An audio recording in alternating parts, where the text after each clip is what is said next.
Bonjour à tous, et d'abord merci à Autisme en Action de me permettre de partager mon expérience. Merci également à tous les intervenants de la journée, c'était très riche, et je voulais commencer par vous dire que je n'ai pas l'habitude de m'exprimer sur ce sujet en tout cas. Alors je ne sais pas si ce sera les genoux qui flanchent ou la voix qui claque ou peut-être l'inverse, mais je vous demande d'être délicat avec moi si ça arrive. Alors, j'ai pas la prétention de vous faire un exposé bardé de chiffres, un exposé très scientifique, c'est pas le but. C'est pas vraiment ce qu'on recherche dans le travail que je mets en place, mais plutôt un état des lieux et de vous partager l'aventure que je partage avec Chris et Tiga. On aura l'occasion de vous en parler en détail ensuite, mais je vais quand même commencer par me présenter. Je m'appelle Sébastien Gioul, je suis éducateur spécialisé depuis une petite vingtaine d'années. J'ai eu la chance de travailler dans à peu près tous les secteurs de l'enfant et du handicap. J'ai participé à la mise en place du service Cactus, qui est le service de psychiatrie adolescentaire pour la province de Liège. Service que j'ai décidé de quitter quand j'ai décidé de démarrer l'aventure de la thérapie assistée par le chien. J'ai créé au sein de l'hôpital psychiatrique du Petit Bourgogne à Liège, il y a maintenant, en fait ça fait 4 ans jour pour jour aujourd'hui, mais la mise en place du service avait pris 2 ans. J'ai décidé de créer un service de thérapie assisté par le chien sur un mode transversal, donc qui me permettait de travailler avec tous les services de l'hôpital. Ça a été un succès, ça a été très difficile à faire accepter, mais ça a été un succès. Et malheureusement, le Covid est venu mettre un terme à mon service parce que je travaillais avec tous les services et qu'évidemment, avec tous les services de l'hôpital, je passais d'un service à l'autre et évidemment, toutes ces prises en charge. Je me demande s'il n'y a pas un chien qui traverse la salle. Ah non, c'est une personne. C'est pour fermer la porte pour éviter. Oui.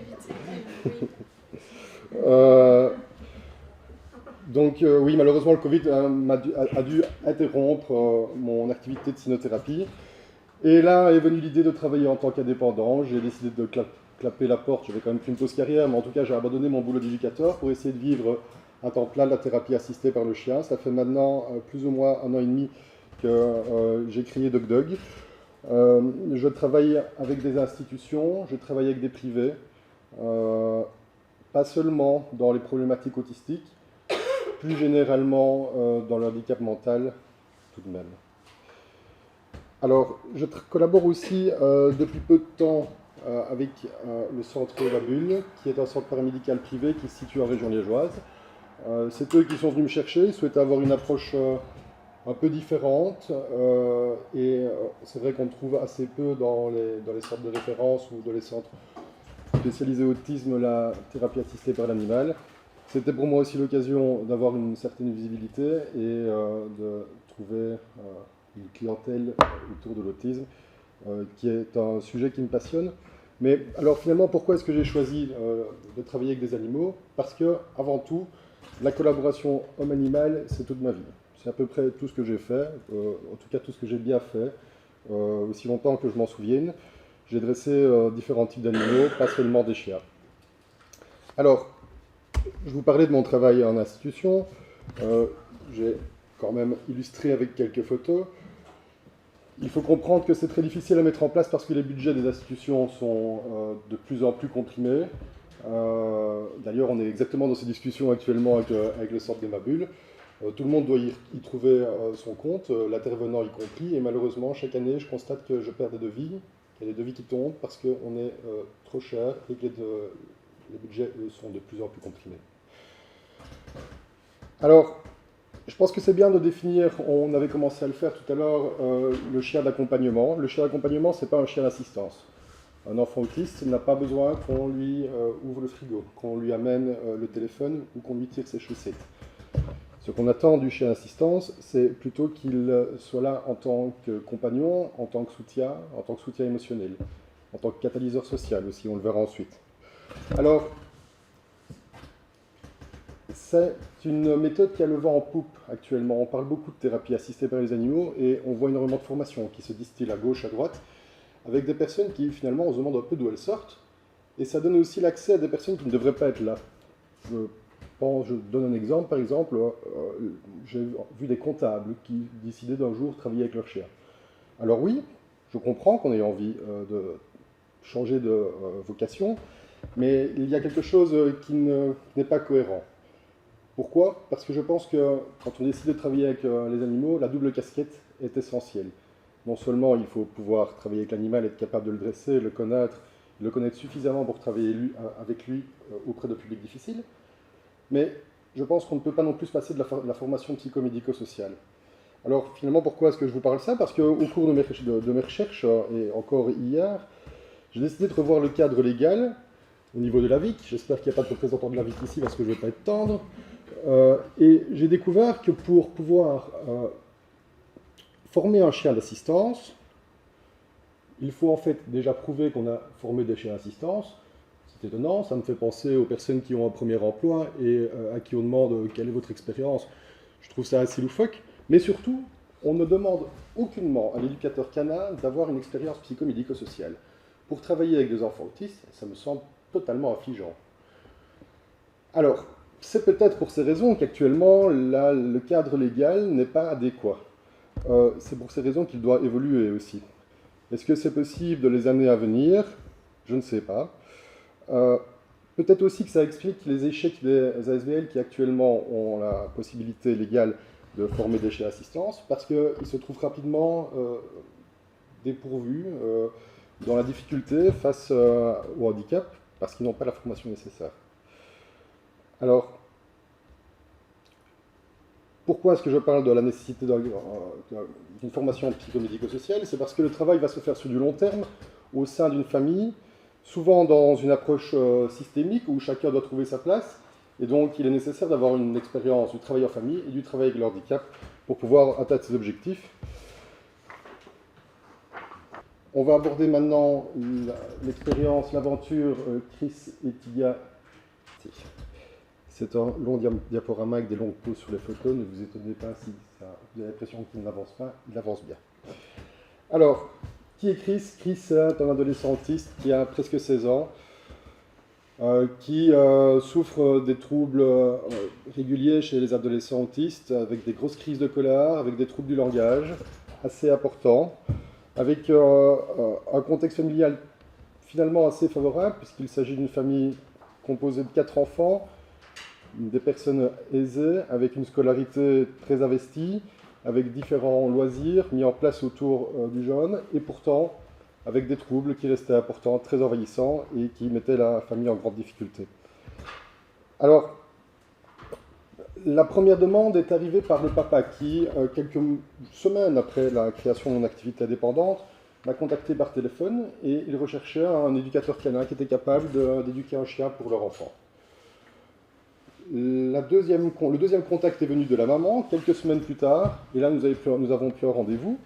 Ils m'ont confié avoir rencontré plus de 5 éducateurs canins différents, et avec aucun d'eux, la mayonnaise n'a pris. Parce qu'ils n'avaient pas la double casquette, parce qu'il était évident qu'ils n'étaient pas à l'aise avec l'enfant autiste. D'ailleurs, aucun de ces éducateurs de canins n'a accepté de s'engager non plus. Alors, nous nous sommes rencontrés une première fois, nous avons défini le projet, nous avons aussi questionné la notion de faisabilité, parce que ça va nécessiter un investissement pas seulement financier. Il faut comprendre que pendant les 6 premiers mois du chien, j'exige qu'on se rencontre 2 fois par semaine.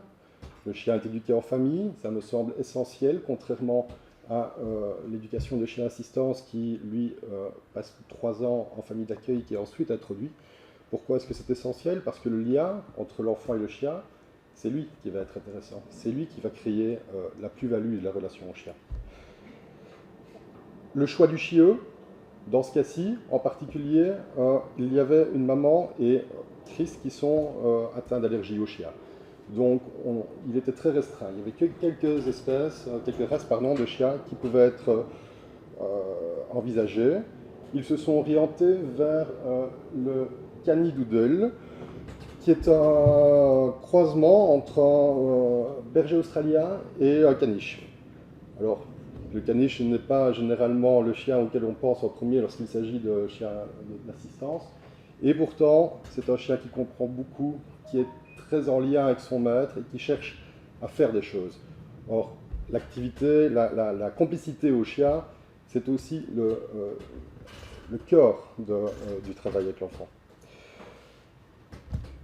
Les allergies, on en a parlé. Le temps à lui consacrer aussi, ça questionnait aussi le chiot, puisque plus un chien est grand, plus il a besoin de se dépenser.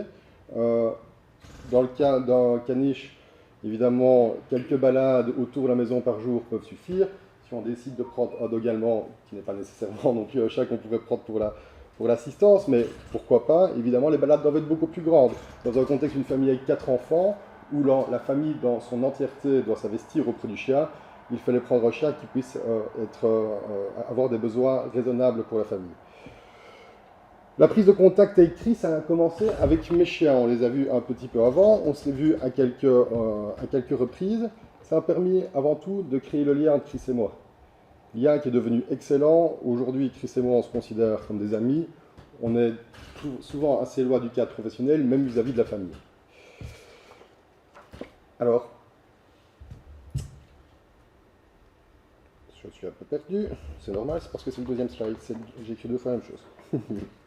Alors, que travaillons-nous avec Chris? J'ai trop peu de temps pour dire les choses dans le détail, pour vraiment approfondir, mais je vais quand même exposer quelques points. Alors, évidemment, la notion de responsabilité, celle du chien, celle de leader positif et de réciprocité.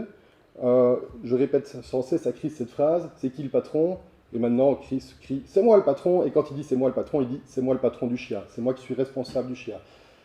Ça veut dire qu'il doit accepter la mise en œuvre d'un ensemble de règles pour le bien-être du chien, mais aussi pour le bon fonctionnement du chien dans la famille. Le chien doit rentrer dans la maison propre, ça veut dire que chaque fois que Chris sort avec, il doit lui laver les pattes. Le chien doit être nourri, exactement comme Chris a faim. Donc en fait, sur la table de déjeuner, il y a un papier qui dit « si tu as faim, il y a aussi ». C'est le seul moyen que nous avons trouvé pour que Chris pense chaque jour à nourrir son chien, puisque pendant les 3 premiers mois, c'est quelque chose qu'il dépassait totalement. Alors, l'expression verbale et corporelle, les codes, quand on s'adresse à un chien, quand on a dit qu'on éduque un chien, on doit reproduire toujours les mêmes expressions, toujours les mêmes codes. Ça permet pour l'enfant de se concentrer et de comprendre l'importance de la cohérence entre le langage parlé, son attitude et les mots. Sur le plan psychomoteur, la coordination, évidemment, c'est un apprentissage qui nécessite d'être présent dans l'instant. C'est souvent quelque chose qui est compliqué avec les enfants autistes. Lorsqu'on essaie de les captiver, ils ont la tête un peu là, la tête un peu là, mais on a du mal à les garder vraiment dans l'ici et maintenant. Si on n'est pas dans l'ici et maintenant avec le chien, ça ne fonctionne pas. Le chien tire, le chien va à gauche, le chien va à droite, il se met en danger sur la route. Donc le chien permet de catalyser l'attention de l'enfant. C'est aussi un projet de famille, je vous l'ai dit, autour de Chris. Chacun doit trouver sa place. C'est l'occasion très régulièrement pour la famille de se concerter et de dire qu'est-ce qu'on a bien fait, qu'est-ce qu'on va mettre en place, qu'est-ce qu'on va améliorer pour Chris et pour le chien. C'est aussi un catalyseur social. Le chien favorise le contact avec les personnes qu'il rencontre. Et puis il y a aussi la notion du harnais que le chien porte, pas sur cette photo. Le harnais permet à les personnes que Chris rencontre d'éclairer le fait que Chris est un enfant différent. Ça attire de la bienveillance, ce qui n'est pas toujours le cas sans le chien avec le harnais, et ça peut être un facteur de stress important pour Chris. Le chien travaille aussi la concentration et la gestion des émotions. Je pense que je fais le tour de mon slide. Alors, pourquoi y a-t-il si peu de reconnaissance en Belgique du chien d'assistance? Je pense que c'est essentiellement parce que l'effet est difficilement quantifiable. On ne peut pas mesurer, on ne peut souvent pas observer quel est le bien apporté par le chien. Or, en politique comme en science, on n'apprécie pas beaucoup ce qui n'est pas visible. On a besoin de choses très concrètes et on a du mal à se fier à ce qui réside dans le domaine du peu explicable ou difficilement explicable. Et pourtant, on sait aujourd'hui qu'il existe des études sur le thème de l'ocytocine et de la réciprocité de l'ocytocine. Ceux qui sont ici savent peut-être que l'ocytocine est l'hormone de l'amour. Elle est mobilisée chez l'enfant et chez le chien, ce qui leur permet de rentrer dans un cercle vertueux. Ces études sont disponibles sur Internet par tout le monde et malheureusement, elles ne sont pas utilisées par la VIC pour modifier le cadre légal. Alors, je pense que je suis allé beaucoup trop vite. Selon la famille Böhm, la famille Bosch, qui est la famille de Chris, nous avons, je vais vous partager les points positifs et les points négatifs. Du côté du point positif, il y a une forte progression au niveau de l'autonomie, la découverte et la gestion des responsabilités, des apprentissages multiples au niveau du langage, de la motricité fine et encore d'autres points, de la cohérence entre les mots et l'intonation. Chris est beaucoup plus serein, cela permet de relativiser pas mal de situations, de désamorcer des crises. Le chien intervient lorsqu'il y a de l'agitation. Le chien, nous avons conduit un code avec la maman. C'est très simple, c'est help. Elle crie help et le chien intervient, il saute sur Chris, il essaye de venir détourner son attention de ce qui est difficile à ce moment-là. Il y a une forte réduction des comportements stéréotypés grâce aussi aux stimulations du chien. Quand le chien constate que Chris marche en rond autour du feu dans la salle à manger, il vient l'interrompre, il se met sur son chemin, il lui dit viens, on fait quelque chose. Au niveau des difficultés, eh bien, ils m'ont dit que c'était très difficile d'en trouver. Ils m'ont parlé de la gestion des interactions avec d'autres chiens. Le facteur de stress est existant pour Chris, mais on le travaille. Aujourd'hui, c'est beaucoup plus acceptable pour lui. Les contraintes familiales liées à l'accueil d'un chien, ça a modifié toute la dynamique familiale. C'est plus difficile de partir en vacances. Il faut penser que quand on part une journée complète, il faut tenir compte du chien. Ce qui est difficile aussi, c'est d'obtenir la collaboration de la famille extranucléaire. La famille nucléaire comprend très bien le sens du chien, la présence du chien, comment l'aborder et pourquoi il est là. Pour les oncles, les tantes, les grands-parents, c'est beaucoup plus compliqué. L'exemple le plus frappant, c'est que je demande à ce que personne n'interagisse avec le chien lorsqu'il est avec Chris et lorsqu'on est dans un contexte où Chris pourrait avoir besoin du chien. Évidemment, c'est difficile de n'avoir aucune interaction avec le chien. Les gens sont trop curieux, le chien en plus est très amical, il vient vers les personnes. La famille extranucléaire pense que finalement c'est inutile, que ça n'apporte pas grand-chose, parce qu'ils ne sont pas dans le quotidien de Chris et qu'ils ne voient pas à quel point le chien a modifié son fonctionnement. Il regrette également le manque de communication sur les bienfaits de la relation au chien. On en parlait au début de l'exposé. Aujourd'hui, en Belgique, c'est très difficile. On ne sait pas pourquoi. Dans d'autres pays, pourtant, c'est beaucoup plus accepté. Et aujourd'hui, ce que je souhaite vraiment défendre et promouvoir, c'est l'utilisation du chien d'accompagnement auprès des personnes handicapées mentales, personnes autistes. Alors comment ? J'envisage prochainement de créer une SVL. Pourquoi ? Parce que le financement d'un chien d'accompagnement, le mot est dispendieux. On a fait les comptes, en dehors de l'achat du chien, pour une prise en charge qui s'étale sur 2 ans, on atteint 8 000 €. Très très peu de familles peuvent aujourd'hui affronter de tels coûts. Alors, le format de la SBL est intéressant, mais ce que je pense aussi à mettre en place avec les familles qui me contactent actuellement, et il y en a des nouvelles presque chaque semaine, c'est de mettre en place des crowdfunding indépendants pour chaque enfant. Finançons le chien de, par exemple, Colline, qui sera la prochaine patiente avec laquelle je travaillerai. La maman de Colline souhaite aussi que l'ULG collabore avec nous, qu'elle puisse observer le travail que nous mettons en place. En fait, dans le cadre de la création de la SBL, pour créer une SBL, il faut être 2 personnes. Évidemment, je serai une des 2 personnes. Pour la deuxième personne, ou minimum 2 personnes bien sûr, il s'agirait de trouver une personne qui a non seulement l'intérêt pour la thérapie assistée par l'animal et pour le chien d'accompagnement, mais qui a aussi un diplôme universitaire qui permettrait de donner un peu de poids, peut-être, à la SBL.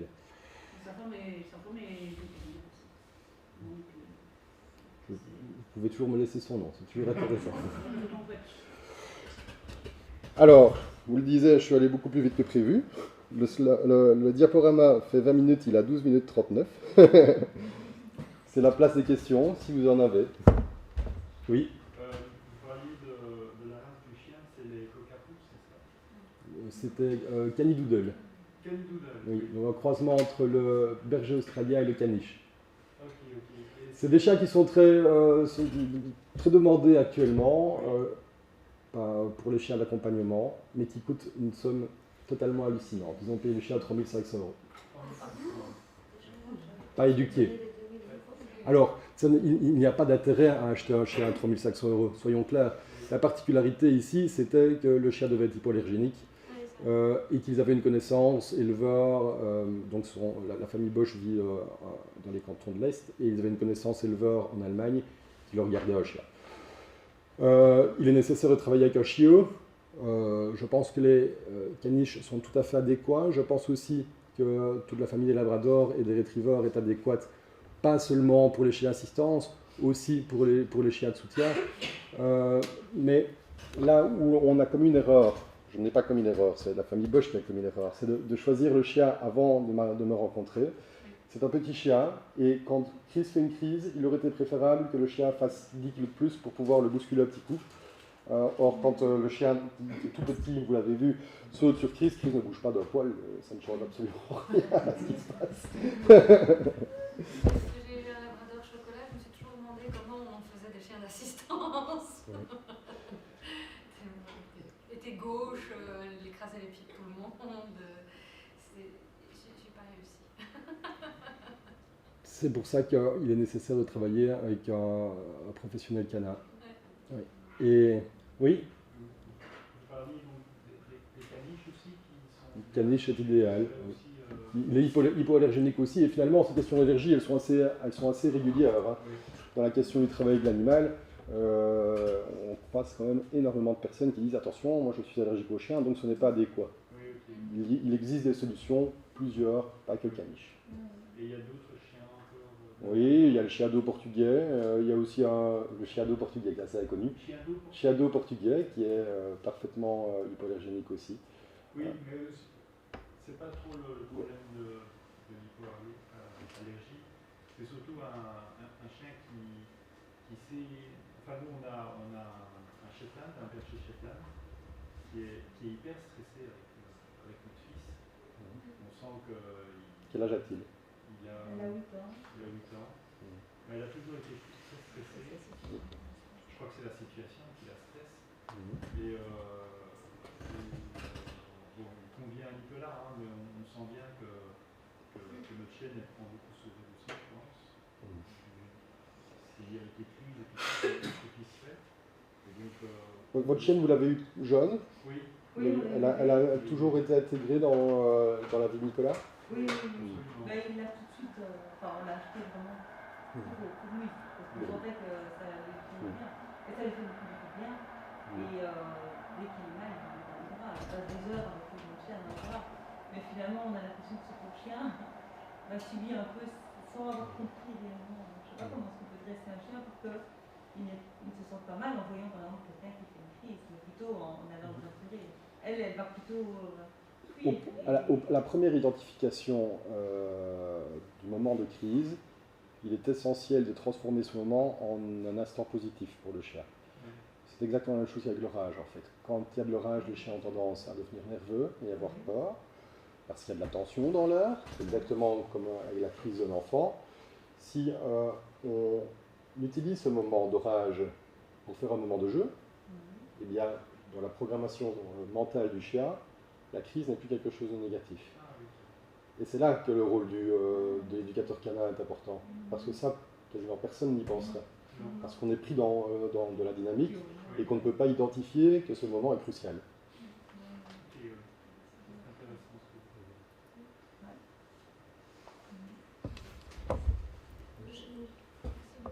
dites.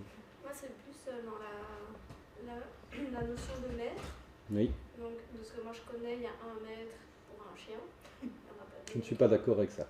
Justement, c'est pour ça que je pose la question. Je trouve que c'est important aussi. Moi, j'ai un fils qui a 13 ans et j'aimerais bien apprendre un chien.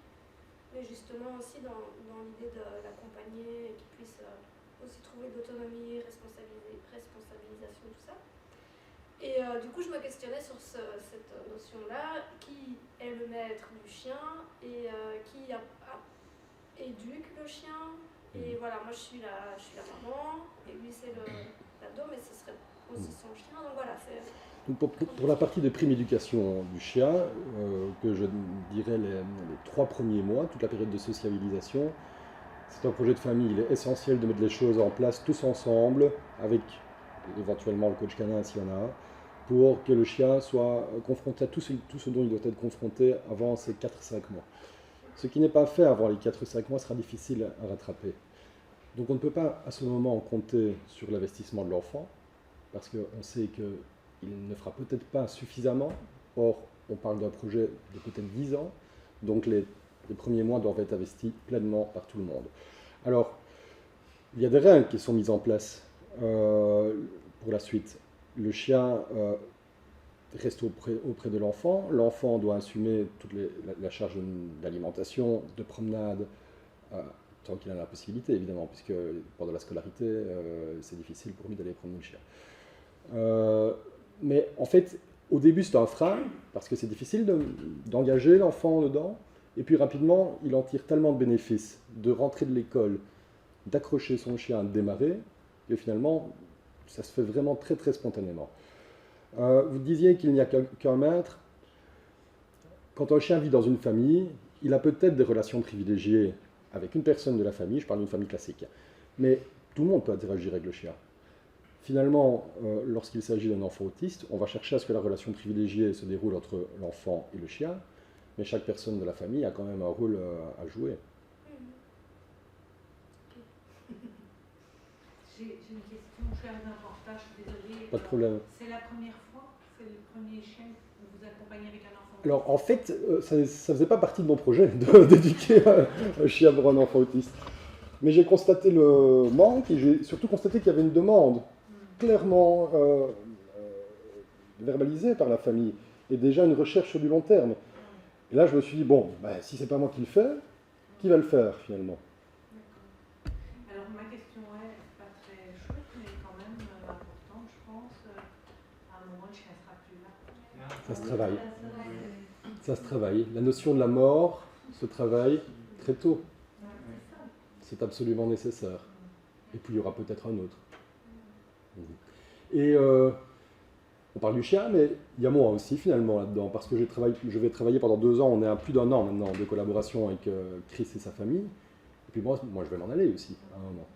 Et donc ça aussi c'est à préparer, parce que la relation avec la famille, la collaboration avec la famille est véritablement exceptionnelle, inattendue même. Et ça pose déjà question chez eux aujourd'hui. Tu vas peut-être être engagé à plein temps. Ils ont les moyens, mais pas à ce point. La question de l'argent est essentielle là-dedans. Oui, c'est ça. Aujourd'hui, les expériences qui ont été menées par les ASBL qui ont le droit de former des chiens assistance ont été des échecs, pour la plupart d'entre elles, pour plusieurs raisons. Parce qu'ils n'ont pas la formation psychomédico-sociale, je ne sais pas si vous étiez là quand je l'ai dit. Et donc, la VIC, le cadre légal de la VIC, impose, pour pouvoir former des chiens d'assistance ou de soutien, ils appellent les chiens de soutien à la place de chiens d'accompagnement. Je ne suis pas d'accord avec cette dénomination-là, je préfère le mot chien d'accompagnement. Donc, ils imposent que la personne ait déjà éduqué des chiens d'assistance, ce qui est génial. Comment est-ce qu'on peut demander à quelqu'un qui demande le droit d'éduquer des chiens d'assistance, qui est déjà... Mais bon, c'est la Belgique. Alors, il y a surtout un gros manquement, c'est que la personne qui va éduquer le chien ne doit pas avoir de formation psychomédico-sociale. C'est pour ça que les ASBL se sont pris des murs. C'est pour ça qu'il y a eu les échecs. Parce qu'effectivement, on ne peut pas travailler auprès d'une famille avec un enfant autiste si on n'a pas approché cette problématique et qu'on n'a pas l'expérience nécessaire derrière. Et alors du coup, j'espère un jour pouvoir faire changer le cadre légal. J'ai tenté de contacter la ASBL Osmose à Liège qui forme des chiens assistance. Ils ne m'ont jamais répondu. J'ai sonné 3 fois quand même. Je suppose que ça dérange à un moment, cette question. Je suppose qu'ils sont eux-mêmes confrontés à leurs difficultés et ils ne savent pas comment solutionner ça. La famille Bosch avait essayé d'avoir un chien d'assistance de la part de Osmose et ils ont refusé. Ah, ils ont refusé. Alors, parce qu'ils avaient déjà vécu des échecs, et aussi la famille Bosch a aussi mis de la distance avec ça, parce que les chiens qui sont destinés à devenir des chiens de soutien, ce sont des chiens qui n'ont pas réussi l'ensemble des épreuves pour les chiens destinés à devenir des chiens assistance. Ça veut dire qu'on a travaillé pendant 3 ans un chien à devenir pâtre, et puis on lui dit qu'il va devenir boulanger. Ça ne peut pas marcher. Oui, moi je travaille dans un centre pédopsie, et puis une de mes collègues psychologues, ça vous intéressera peut-être, voulait justement accueillir un petit chiot avec qui elle a travaillé, et donc elle était très intéressée par la question de la cynothérapie. Je pense que j'ai une autre collègue qui fait ça. Mais remarquez remarqué qu'avec son chien, quand elle le prenait dans ses journées de thérapie, le chien il était claqué, qu'il lui fallait vraiment aussi beaucoup de moments de repos et tout. Et là, on comprend bien qu'avec les enfants, quand c'est la période scolaire, le chien, ça va, il a sa période tranquille à la maison. Et voilà, avec des périodes peut-être plus intenses, et moi aussi en ayant vécu avec un chien et avec un enfant aussi particulier, je voyais bien que le chien, il encaisse aussi beaucoup. Hein, c'est comme, Alors, qu'est-ce qui est nécessaire au bien-être du chien? Deux choses. La dépense physique et la complicité avec son maître. Si ces deux éléments-là ne sont pas parfaitement remplis, le chien a des troubles anxieux, dépressifs ou des troubles du comportement. Dans le contexte de thérapie assistée par le chien, mes chiens travaillent par séance de 50 minutes. J'essaie toujours d'avoir 10 ou 20 minutes de pause entre, et je ne fais jamais plus de 3 séances sur une demi-journée en tout cas. Sans quoi le chien se désinvestit, et certains chiens font une dépression, effectivement. Oui, donc il faut prendre soin du patient, mais aussi du chien. C'est absolument nécessaire. C'est ce qui rend les choses difficiles aussi. On ne peut pas avoir 6 patients sur notre après-midi comme d'autres disciplines peuvent le faire. C'est impossible. C'est impossible pour le chien, ou alors il faut passer d'un chien à l'autre. Et même si je vois 3 patients, je travaille avec 2 chiens, avec chacun de mes chiens sur un après-midi, c'est quand même aussi difficile pour eux, hein, les allers-retours. Et quand il est à domicile, comme ça, le chien au quotidien, En général, il y a une espèce d'autogestion du chien. Une fois qu'il est fatigué, il va dormir. Donc ça lui permet de récupérer. Et si les besoins de complicité et de dépenses physiques sont bien remplis, le chien reste stable. Combien de temps vous avez parlé de 2 ans là? Oui. Alors, c'est vrai que ça varie. C'est pour ça que je suis allé si vite je n'ai pas parlé des détails, je n'ai fait que lire. C'était le risque. Alors, pendant les 4 premiers mois, donc je fonctionne sur 2 ans, parce que je tiens à voir le chien pendant 2 ans, c'est toute la période où le chien va évoluer. Le chien se stabilise vers 2 ans et demi, 3 ans. Il est absolument nécessaire pour que je me porte garant du chien, que je le vois pendant les 2 premières années. Les 4 premiers mois, 4 à 6 mois, je travaille à raison de 2 séances par semaine. C'est la période d'intégration, de sociabilisation du chien au sein de la famille. C'est absolument nécessaire que je puisse travailler avec la famille et le chien au moins 2 fois par semaine. Ensuite, pour les 2 ans qui restent, en général, on travaille 1 fois par semaine, peut-être plus en fonction des besoins. Peut-être aussi des séances plus longues, si on décide de travailler quelque chose de particulier, par exemple, aller en ville ou aller faire des achats. Il est possible que durant les 6 derniers mois, on se limite à une séance 1 semaine sur 2 peut-être, parce que le chien sera stable, parce que la relation est solide, mais quand moi je m'engage vis-à-vis d'une famille, je m'engage absolument sur 2 ans, parce que je ne veux pas qu'il y ait de mauvaises surprises à 1 an et demi, ce serait dommage, surtout compte tenu des sommes investies. Donc vous demandez un acompte de 6 000 € au début. Pardon? Pardon? Donc vous demandez un acompte de 6 000 € au début. Non, je travaille plus ou moins par mois, en fait. Donc c'est plus ou moins c'est entre 4 et 8 séances par mois, et la famille de Chris me paye chaque mois. C'est une somme d'argent conséquente. Ils ont eu à 2 reprises l'intervention du Kiwanis, qui est l'équivalent du Rotary, pour 2 mois de travail. C'est déjà une bonne chose, parce que c'est probablement la seule aide qu'ils auront. Là, vous avez parlé des adolescents, mais comment ça fonctionne avec les enfants qui sont plus petits? Alors, introduire un chien de soutien auprès d'un bébé, ok, mais il va falloir compter encore plus sur l'intervention de la famille, puisque on ne peut pas compter sur le bébé pour promener le chien, etc. Je ne l'ai pas fait, je ne sais pas exactement comment je travaillerai dans ce contexte. Par contre, je suis convaincu de la pertinence de la question. Il est clair que le chien vient aussi, pour un bébé, apporter du soutien dans les moments difficiles, qu'il vient faire diversion quand il y a un instant de crise, une terreur. Ça ne fait aucun doute. Je sais qu'en France, il y a des expériences qui ont été de réussite à ce sujet. En France, il y a plus de... C'est mieux reconnu. Je pense que la Belgique est un des pays les plus en retard sur la question actuellement. Ça n'a pas été pris en compte en fait. La question, l'autisme est le parent pauvre du handicap. Souvent, il y a beaucoup de choses qui ne sont pas adaptées dans les cadres légaux pour l'autisme. Je pense que ça n'a pas été pris en compte tout simplement. Ils ne se sont pas posé la question.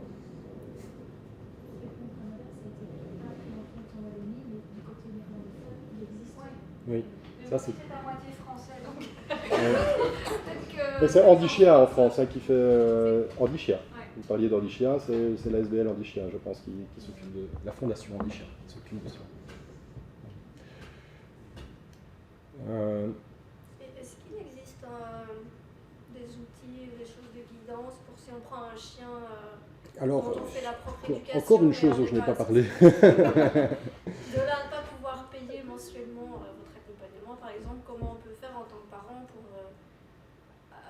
essayer d'éduquer le chien d'une certaine manière pour qu'il puisse accompagner. Il faut arriver à créer la complicité. Et ça, quand on n'a pas la connaissance du chien, c'est assez compliqué. Mettre en place les jeux, mettre en place les interactions qui vont faire que ça va coller entre l'enfant et le chien.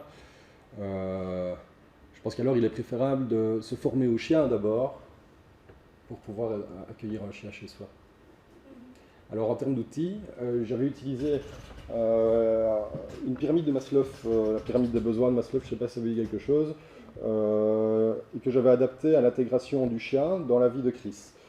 J'avais évidemment pensé des pictogrammes que je faisais évoluer avec Chris sur la pyramide. On est très rapidement, en 6 mois, on arrive en haut de la pyramide et aujourd'hui l'outil n'est plus utilisé. Alors si la famille de Chris a mis longtemps à te trouver en fait, c'est qu'il y a de la demande. Tu as de la demande? J'ai de la demande, mais la question c'est toujours l'argent. C'est ça. Oui. Ok. Donc là j'ai une deuxième famille qui va s'engager avec moi, c'est quasi certain, dans les mois à venir. D'accord. Maintenant, moi je ne cherche pas non plus à travailler avec 10 familles, je ne saurais pas le faire. Non. Si je pouvais travailler avec 3 ou 4 familles, ce serait déjà un bon travail. Parce qu'il y a d'autres. Alors, tu as d'autres activités. parce que j'ai repris il y a 2 semaines à mi-temps à l'hôpital psychiatrique pour avoir un boulot alimentaire. C'est ça. Et est-ce que tu as, puisqu'il y a de la demande, des projets de formation d'autres personnes du coup? Il y a énormément de formations qui se vendent sur Internet et je vous invite à... Toi, tu as l'air compétent. Mais c'est de ça que je parlais. Et je pense qu'il faut vraiment se montrer particulièrement méfiant avec tout ce qui se vend sur Internet parce que ça fait quand même maintenant 5 ans que je suis appliqué dans la thérapie assistée par le chien. Je sais que dans le monde institutionnel, j'étais le 2e en Wallonie. Et je me demande d'où sortent tous ces gens, finalement. Parce que je ne comprends pas comment on peut se targuer d'être capable de former plein de monde, alors que ces personnes n'ont pour la plupart jamais travaillé dans le monde institutionnel ou alors ils ont une très faible expérience. Le problème, c'est que ça a le vent en poupe et à partir du moment où une pratique a le vent en poupe, ça attire les mouches et il y a des formations qui se vendent. Aujourd'hui, je n'en donne pas. On me le demande souvent. Je m'y refuse actuellement parce que je ne voudrais pas être assimilé à ces charlatans, mais c'est peut-être une erreur de ma part. Je crois. Parce que justement, c'est ça, c'est qu'en fait, à un moment, tu vas être tellement submergé des gens qui vont te demander, que tu n'auras plus le temps de donner les formations, il y aura vraiment une vraie demande, tu vois. Et tu auras le temps de faire ta pub et faire des je pense que formations. c'est vraiment important d'y réfléchir déjà maintenant, pas à commencer l'année prochaine. Ce qu'il y a aussi, c'est que je ne souhaite pas m'ouvrir à monsieur et madame tout le monde. Il est bien clair que pour moi, il est nécessaire d'avoir au moins une des 2 casquettes. Soit être issu du monde du chien, soit être issu du monde psychomédico-social, mais pas comptable. Vous voyez ce que je veux dire? Non, mais d'accord. Pardon? T'es d'accord. Oui, on pourrait aussi, oui. Oui. Ça, c'est associé pour moi. C'est ça qui est difficile. Enseigner des choses à un chien et enseigner des choses à un enfant autiste et enseigner des choses à une famille, tu es déjà un pédagogue. Oui. Donc enseigner ces méthodologies à d'autres adultes. Oui. Mais ça voudrait dire que je devrais moi faire un tri alors. C'est difficile ça. Mais non, c'est des conditions d'entrée. ça, c'est les gens vont venir à toi, ils vont avoir sans doute des gens touchés parce qu'ils sont eux-mêmes parents d'enfants autistes, donc les gens vont venir par ce biais-là. Et oui, effectivement, tu fais un tri, peut-être dans de l'individuel, ou voilà. Mais je crois que parce que justement, c'est ça ma question qui était tout à l'heure à Marco Di Luca, je ne sais pas si tu étais dans la salle. J'étais là. Là, le problème, c'est qu'on a des spécialistes compétents, très peu, et des spécialistes en fait pas compétents. Donc voilà, et du coup, on n'a pas de diagnostic. Et alors, du coup, maintenant, on est vraiment dans la merde parce que là, tout à coup, il y a des autistes partout et il faut trouver des solutions. Et ce qu'il y avait déjà avant, hein, c'est pas ça, mais je veux dire, là tout à coup ils arrivent vraiment. Et comme moi je travaille dans l'enseignement spécialisé actuellement, et que j'ai eu une réunion avec les directions de l'enseignement spécialisé du Brabant Wallon et de Bruxelles, ce qu'ils disent c'est qu'on ne sait pas comment accueillir en fait les enfants qui sont dans un premier temps en fait pas vraiment scolarisables. Il faudrait déjà leur donner les moyens d'être scolarisables avant de les mettre dans les écoles. Parce que dans les écoles on ne se fait pas les accueillir parce qu'on n'a pas les moyens. Il n'y a pas de budget, il n'y a pas d'aide, il n'y a pas, même dans le spécialisé c'est juste pas adapté. Et donc du coup, pour ne pas se retrouver dans la même situation, puisque tu offres un outil qui somme toute est vraiment intéressant, qui est un peu cher j'entends, mais le temps va faire que j'espère des choses vont être mises en place en faisant tes preuves, en voilà. Je pense qu'il y a des choses qui vont se mettre en place, ça prend du temps, mais si on ne prend pas tout au départ, si on ne met pas déjà en place une réflexion sur des formations que toi, avec tes compétences et ton histoire, tu mets en place, ben, il va se passer encore 10 ans et là, il y aura une telle demande. Et les budgets sont peut-être arrivés, il y aura peut-être des choses dans 10 ans qui seront... Il faut savoir aussi qu'actuellement, la thérapie assistée par le chien n'est absolument pas reconnue et que n'importe qui peut la pratiquer. Oui, Donc ça veut dire que même si moi je donne des formations, ça n'empêchera pas à monsieur ou madame tout le monde pas formé de quand même travailler. Bien sûr, mais ça, voilà, mais ça, il y a des gens qui vont essayer, et puis voilà, avec les bonnes personnes arriveront... Ça se fait déjà d'ailleurs. Hein. Oui, voilà, mais c'est comme ça, c'est la vie. Ça, c'est la vie, une fois que tu as... des millions de nutrithérapeutes et nutrimachins autour de moi. On sait bien que ça passe par bouche à oreille, hein, c'est ça, hein, les bons, c'est comme ça. Et je me demandais, il n'y a pas des associations pour être reconnues peut-être, enfin moi je suis coach et c'est pas non plus un métier reconnu, et il existe justement des associations pour être reconnu comme coach certifié où on doit présenter les diplômes, etc. Ça existe.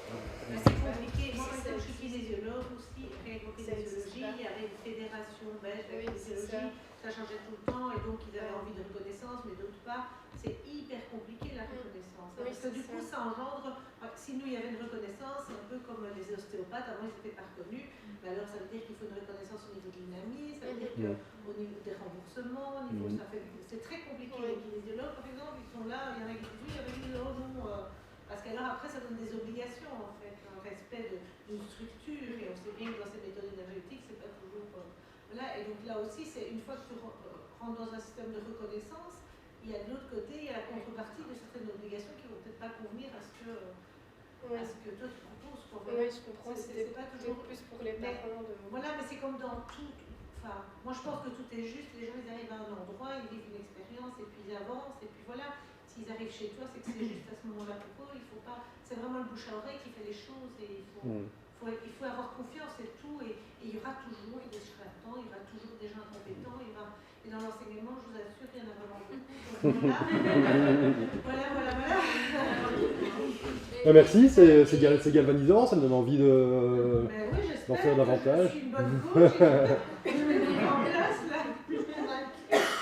On veut... un réseau de professionnels qui sont compétents aussi dans le domaine du psy et médico-psychosocial, voilà, avec un réseau bien constitué, bien appuyé, on ne se pose plus la question non plus. En tout cas, l'aventure maintenant, elle est commencée depuis plus ou moins presque 1 an et demi. Elle ne peut plus s'arrêter parce que le téléphone sonne, parce qu'on m'interpelle. Et donc je ne sais pas où on en sera dans 1 an, dans 2 ans, dans 3 ans, mais en tout cas c'est sûr que ça va vivre, c'est sûr qu'il va se passer des choses. Je pensais à une chose, simplement, je ne sais pas, avec une vidéo de présentation sur YouTube, et demander, ça il faut voir avec Autisme en Action, si Autisme en Action veut bien mettre votre lien vidéo sur leur site. Oui, j'ai déjà fait ça avec différentes ASBL, oui, c'est porteur. C'est porteur. Ça peut donner confiance aux gens de vous voir dans vos activités quotidiennes et de faire la présentation que vous avez faite là devant nous, la mettre sur YouTube. Je pense qu'avant ça, il faut trouver une solution pour l'argent. Oui. Parce que très peu de monde peut affronter... Oui, mais après quand on se montre, quand on se montre, comme le retour que tu fais, c'est qu'il y a quand même un problème budgétaire, évident, il y a des gens qui vont peut-être venir avec des idées. Et comme moi je suis venue avec mon idée. Et moi, la question du crowdfunding peut fonctionner. On réfléchit à un projet avec une famille. Aujourd'hui, on fait naître des tas de choses, des tas de projets avec le crowdfunding, avec des sommes parfois bien plus importantes que ce qui serait demandé pour la formation du chien. Moi, ce que j'envisageais, c'était de placer 50% de la formation du chien sous la structure crowdfunding. C'est déjà pas mal. On ne peut pas demander aux gens de payer ce qu'il y a, c'est qu'il est important aussi que la famille s'investisse dans la partie financière aussi. Ça reste un des piliers de ce qu'on va mettre en place. Si on veut que les choses soient faites avec sérieux, c'est absolument essentiel. Oui. Moi, je travaille quand même à Saint-Just. Du coup, ils n'ont parfois même pas de mutuelle. Quoi, donc, Ah bah oui, ça ne m'étonne pas du et ils tout. ont quand même des enfants autistes et ils sont quand même dans des difficultés qui les dépassent. Et donc, dire à ces familles qu'ils doivent mettre un investissement. Il faut rester dans... J'entends, hein, je comprends l'importance de l'investissement de la famille, mais quand on est dans des milieux tellement défavorisés où ils ne comprennent pas ce qui se passe et où ils sont perdus et où ils ne sont pas bien, en fait, l'investissement, c'est compliqué. Puisque tu travailles justement dans le domaine, tu sais, l'acceptation et tout ça, c'est compliqué. Et donc, dans un monde idéal, dans un monde de rêve, il faudrait, bon pas tout de suite, mais il faudrait un moment que pour 10 personnes qui payent, il y ait un enfant qui ne paye pas. Voilà, il faudrait des solutions comme ça. La SBL et le crowdfunding sont probablement deux bonnes solutions. Parce que la SBL permettrait d'accepter des dons. Je suis sûr que la question du chien auprès de l'enfant autiste, on parle d'enfants, mais pour les adultes, c'est OK aussi. Hein. Ça sensibilise beaucoup de monde. Il y a des personnes qui donnent des grosses sommes parfois. Et ça permettrait probablement de soutenir différents projets familiaux. Si on a un ordinateur et Internet et l'adresse mail et tout ça. Effectivement. Dans quel coin vous êtes en fait? Région liégeoise, mais pour des projets familiaux, je traverserai la Belgique s'il le fallait. parce que c'est ce que je veux faire. C'est vraiment la volonté aujourd'hui de promouvoir ce type de prise en charge. Parce que ça marche, parce que ça fait du bien à la famille et à l'enfant. Et ça, quand on voit l'évolution de la famille Bosch avec laquelle je travaille, et ce qu'eux en disent après plus d'un an, bah, la question est réglée, on n'a plus besoin de se questionner. Bravo en tout cas. Désolé pour les approximations, je ne sais pas parfaitement au point. Ce sera mieux la prochaine fois. Si vous... Oui. J'ai une question très pratique, du coup on pensait que c'était dans l'autre salle, donc on est un peu déçus. Les personnes de l'organisation disaient que peut-être il y aura un replay qui sera mis en ligne de votre conférence. Oui, sûrement, oui, la caméra est là, j'imagine. Oui, en fait, ils ont une chaîne YouTube et ça va être sur la chaîne YouTube. Sur la chaîne YouTube. Ça sera mis sur la chaîne YouTube. Je ne sais pas vous dire quand, mais ça sera mis sur la chaîne YouTube. C'est quoi la chaîne YouTube?